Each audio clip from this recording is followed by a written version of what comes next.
guys, welcome back to the channel. So today I want to talk about something that Donna and I kind of touched on in our podcast, The Dark Roast with Donna and Rose. If you haven't checked that out yet, there is a playlist of it. But so we were talking about sustainability and especially scalability.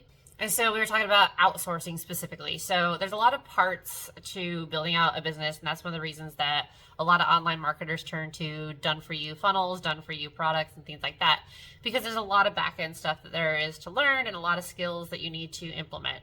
And a lot of people just don't want to deal with this, which makes a lot of sense, right? If there's boring parts of it or parts that you're just not good at, you're not going to want to spend any time on it. And you're not going to want to put in the effort and the energy to learn it. However, a lot of these things are critical for the automated business to run properly.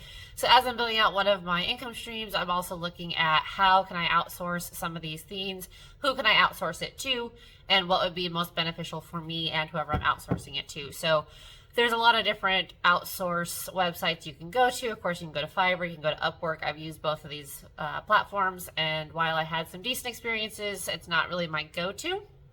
I thankfully know people who have the skill sets that I'm looking for, who are interested in remote work and building out their own kind of side hustle so that they don't have to work a normal job, or they can work the normal job without worrying about having to take time off or anything like that. So I got very lucky in my sphere of influence of knowing these people.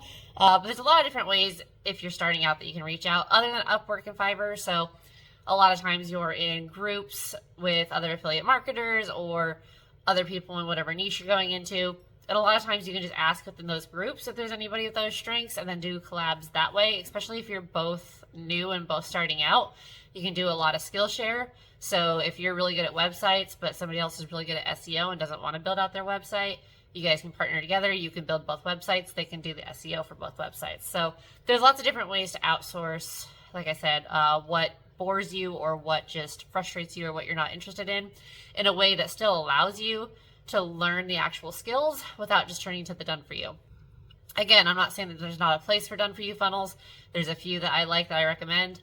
But if you're looking to really build out a business and really scale your passion and what you're interested in, learning the actual skills is what's going to do it.